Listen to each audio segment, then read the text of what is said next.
Praise the Lord. आप सभी को जय मसीह की।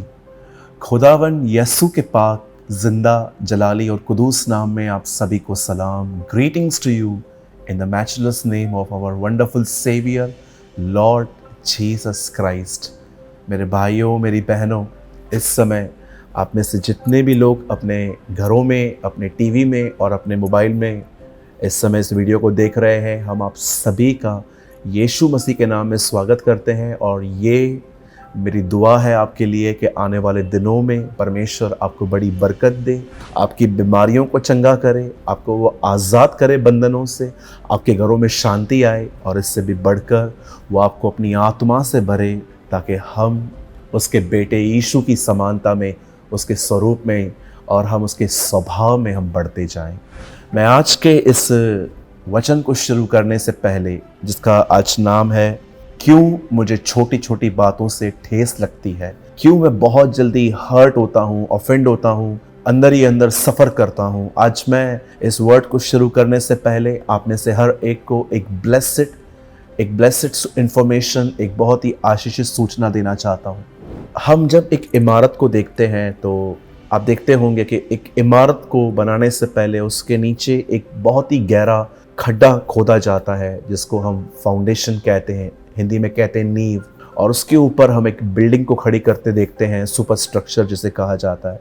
मुझे लगता है कि ये जो चैनल है जिसका नाम है बेसिक टीचिंग्स, मुझे लगता है ये एक फाउंडेशनल सच्चाइयाँ, ट्रुथ्स के बारे में है कि बहुत सारे जो लोग हैं सीधा मसीह में आके सुनते हैं हनोक कौन है, इब्राहिम कौन है, और कई बार हम उस हद तक नहीं पहुँच पाते। लेकिन मुझे लगता है कि अगर आप इस चैनल पे जाएं और इसके पहले के वीडियोस को देखें जो इस विषय में हैं कि बाइबल कैसे पढ़ते हैं, दुआ कैसे करते हैं, फास्टिंग कैसे की जाती है, राइट चर्च, राइट लीडर, हर चीज़ की जानकारी इस चैनल पर है। ये आज 39th वीडियो है, 39वां वीडियो है। और अगर आपने इससे पहले के वीडियोस नहीं देखे हैं तो ज़रूर जाइए, देखिए, ये आपके लिए बहुत महत्वपूर्ण है। और आज के वर्ड को शुरू करने से पहले मैं आपको यही कहना चाहता हूँ कि आज का वर्ड एक बहुत ही इम्पोर्टेंट वर्ड है। आप सभी जानते हैं कि ज़िंदगियों में, जीवन में हम कई बार ठेस खाते हैं, हर्ट होते हैं अपनों से, कई बार अपने जॉब की प्लेसेस पे जहाँ जिनके साथ हम खाना खाते हैं रोज़, या कई बार हम किसी के द्वारा चीट किए जाते हैं अपने के ही द्वारा, और ये चीज़ें हमें बुलाने में बड़ी तकलीफ़ होती है। मैं आज आपको समझाना चाहता हूँ कि हम इस एटीट्यूड पे, हम इस स्वभाव पर कैसे विक्ट्री पा सकते हैं, विजय पा सकते हैं। क्योंकि मैंने देखा है ये चीज़ें हमारे समय की बर्बादी करते हैं। ये हम एक अलग ही खुमार में लेके जाती हैं जहाँ पर हम इन लोगों की हर्टिंग्स को याद रखते हैं और उसमें गुम रहते हैं। मैं चाहता हूँ आप सब मेरे साथ आज एक वचन खोलें। और आप जानते हैं पौलुस की जितनी भी पत्रियाँ थी, जहाँ तक मैं जानता हूँ, मैं ये नहीं कहता कि मैं 100% करेक्ट हूँ। मैं बिलीव करता हूँ एक यीशु ही है जो पूर्ण सिद्ध है, और हम में से हर कोई जीवन में, ज्ञान में चूकता है। लेकिन जहाँ तक मैंने पढ़ा है, मुझे लगता है कि इफिसियों की पत्री एक ऐसी पत्री है, एक ऐसा लेटर है वो, जो बहुत ही मैच्योर क्रिश्चियंस को, जो ग्रोन अप चाइल्ड थे, जो प्रभु में बढ़ रहे थे, उन्हें लिखा गया था। मैं आपके लिए एक वर्ड पढ़ रहा हूँ जो इस समय आपकी स्क्रीन पर है। इफिसियों 3 अध्याय और उसका 14, 15, 16 3 वचन मैं आपके सामने पढ़ रहा हूँ। एक्चुअली एक प्रेयर है। मैं इसी कारण उस पिता के सामने घुटने टेकता हूँ। पॉल यहाँ पर कहता है मैं किसी चीज के लिए घुटने टेक रहा हूँ, और देखिए कौन सी चीज वो घुटनों पे आके मांग रहा है, जिससे स्वर्ग और पृथ्वी पर हर एक घराने का नाम रखा जाता है। वो कहता है मैं उस परमेश्वर के सामने हूं जो स्वर्ग में है, और हम उसका घराना है, और उसने हमारे नाम अपनी किताब में लिखे हैं। और उसके बाद वो कहता है कि वह अपनी महिमा के धन के अनुसार तुम्हें यह दान दे कि तुम उसके आत्मा, मतलब पवित्र आत्मा से अपने भीतरी मनुष्यत्व में सामर्थ पाकर बलवंत होते जाओ। क्यों पॉल इस कलीसिया के लिए दुआ कर रहा है कि प्रभु मैं प्रार्थना करता हूं घुटने टेक कर कि इन लोगों को तू इनके इनसाइड लाइफ में, इनके अंदर के जीवन में इन्हें मजबूत कर। याद रखिए ये जो दुआ यहां पर लिखी गई है, ये हमारी नंबर 1 प्रेयर होनी चाहिए कि Lord please make me a strong man.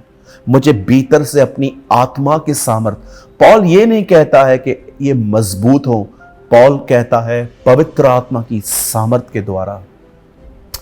याद रखिए, जिस वचन का आज मैं जिक्र आपके साथ करता हूं, इसे आप अपनी ताकत से नहीं कर सकते। इसके लिए आपको प्रभु की ताकत की जरूरत है। बड़े ध्यान से सुनिए।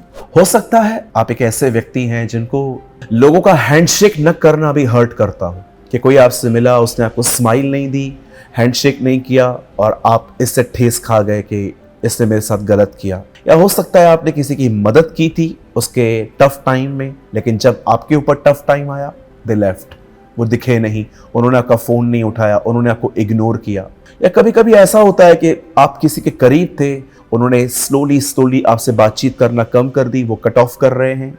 मैं आपको बताना चाहता हूं आखिर क्यों हमें ठेस पहुंचती है। ठेस पहुंचने का एक सबसे मुख्य कारण है कि आप अपने आप में लोगों से बहुत उम्मीद करते हैं। आप पहले ही डिसाइड करते हैं मेरे साथ ये सब होगा, तो यही कारण है आपको ठेस पहुंचने का। और उसके बाद जब आपकी उम्मीद पूरी नहीं होती, तब आप उन लोगों के प्रति कड़वाहट, नफरत और बैक बाइटिंग से भर जाते हैं। आप जानते हैं, आज से बहुत साल पहले प्रभु के वचन में ऐसा लिखा गया है कि एक व्यक्ति को बहुत गुस्सा आया, इतना गुस्सा आया कि उसने अपना मार्ग बदल दिया। कलाम पाक कहता है वो एक कोढ़ी था और किसी ने उसको कहा कि तू अगर इज़राइल जाएगा तो वहां पर एक नबी है जिसका नाम एलीशा है, जस्ट उससे मिल और वो तेरे लिए प्रार्थना करेगा प्रभु से और तू चंगा होगा। जब वो अपने मार्ग में उसके तरफ जा रहा था, मैं उसके मन को पढ़ पाता हूं कि वो क्या सोचता होगा। वो सोचता होगा जब मैं जाऊंगा, एलीशा मिलने आएगा, वो मुझे नमस्ते कहेगा, वो मुझे ग्रीट करेगा, वो मुझे अपने अंदर बिठाएगा और अपने घर में बिठा के मुझे कुछ टी कॉफ़ी जो भी उन दोनों में मिलता होगा वो मुझे देगा और लास्ट में वो साहब करके मुझसे बात करेगा। लेकिन प्रभु के वचन में लिखा है उसके साथ ऐसा कुछ भी नहीं हुआ, नेवर, नथिंग।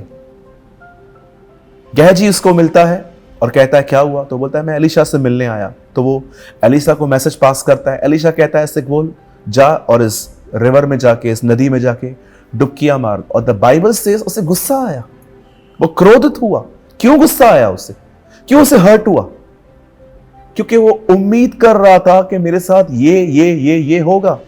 मेरे भाइयों, मेरी बहनों, मैंने एक नियम प्रभु के वचन से सीखा है, जो परमेश्वर के वचन में लिखा है कि ये होगा, इसे छोड़ मैं और किसी चीज पे उम्मीद न करूं।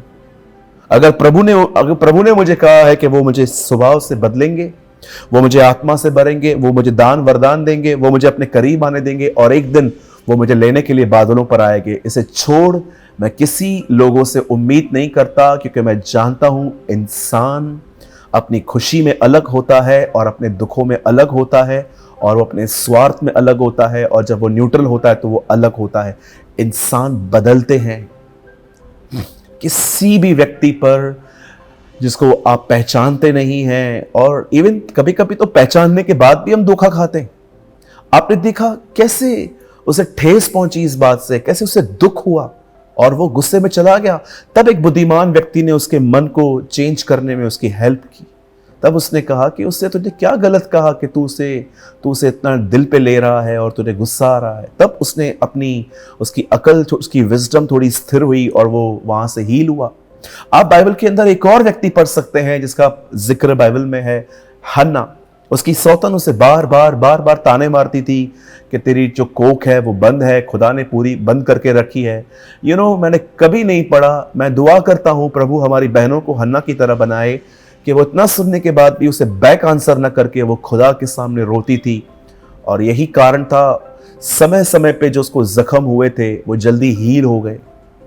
आप बाइबल के अंदर ये भी पढ़ सकते हो कि जब यहूदा इस्करियोती ने ये कहा कि इस इत्र को बेचकर हम पैसे जो हैं वो गरीबों को दे सकते थे, और बाइबल बताती है जब यीशु ने कहा गरीब तो सदा तुम्हारे साथ है, मैं नहीं हूं, तब उसे ठेस लगी। और नेक्स्ट वर्ड लिखा है कि वो याजकों के पास गया यीशु को पकड़वाने के लिए। आपने देखा हम इंसान कितने वीक हैं।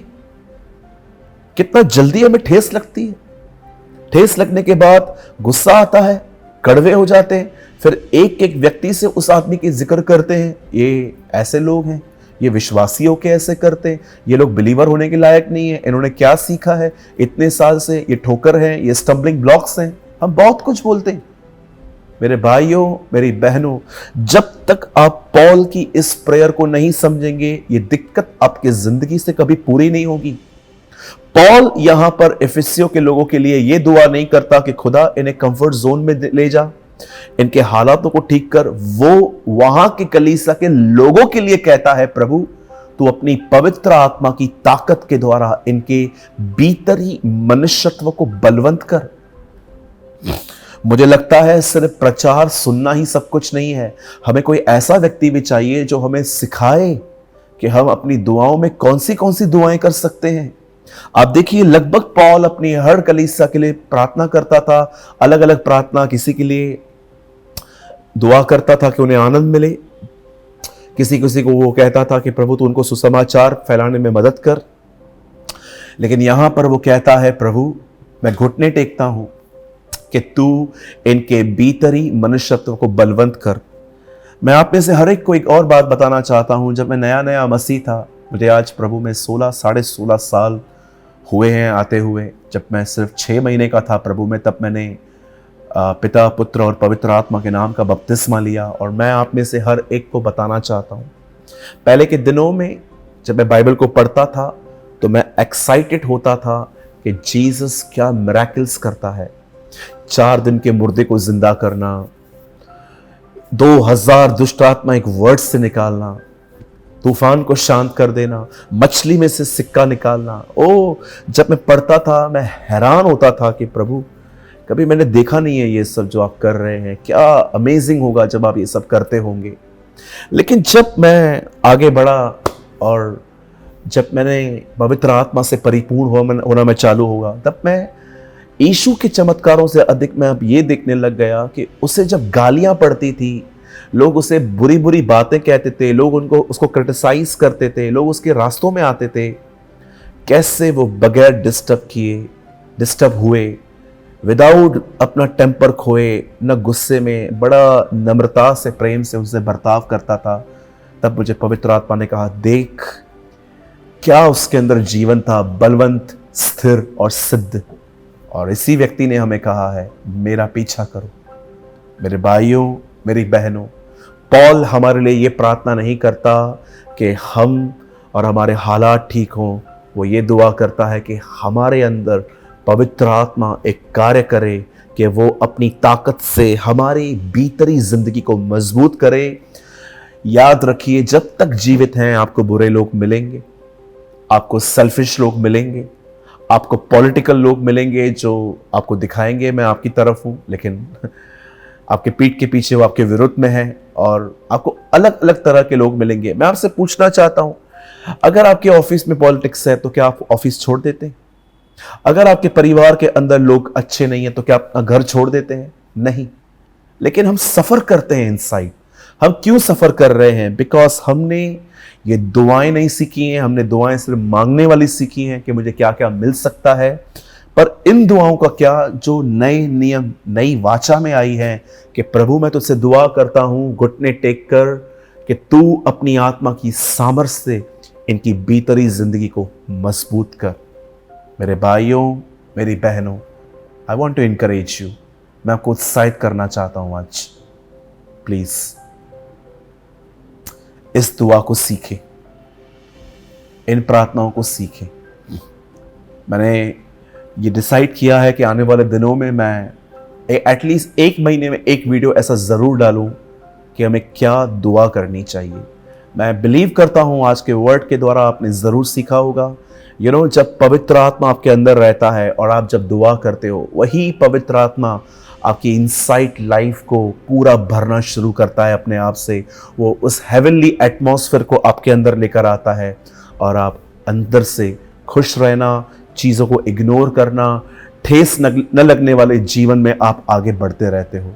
मैं विश्वास करता हूँ आज के वर्ड के द्वारा आपने ज़रूर कुछ सीखा होगा। हमेशा की तरह मैंने इसके बारे में भी एक आर्टिकल लिखा है, और अगर आपको ये आर्टिकल चाहिए तो जस्ट आप अपने इस नंबर पे, जो इस समय आपके स्क्रीन पर बड़े लफ्ज़ों में है, बड़े अक्षरों में है, इस पे अपना नाम, अपने शहर का नाम और सिर्फ एक और वहाँ पर लिखिए भीतरी मनुष्य में मजबूत होना। सिर्फ इतना लिखिए और आपको हम एक आर्टिकल बेचेंगे जो हिंदी और इंग्लिश लैंग्वेज में है, और ये लिटरेचर आप पढ़ के और ब्लेस्ड होंगे और आपको गाइडेंस मिलेगी कि हमें और मजबूत कैसे होना है। मैं विश्वास करता हूँ, और अगर आप चाहते हैं कि हम ये बेसिक टीचिंग कंटिन्यू करें तो आप ज़रूर हमें कमेंट करें, और अगर आपने आज के वचन के द्वारा कुछ लर्न किया है तो ज़रूर कमेंट करके बताएं। खुदा आपको बड़ी बरकत दे और वो हम सबों को अपने बेटे यीशु की तरह बनाए। खुदा आपको ब्लेस करे। आमीन।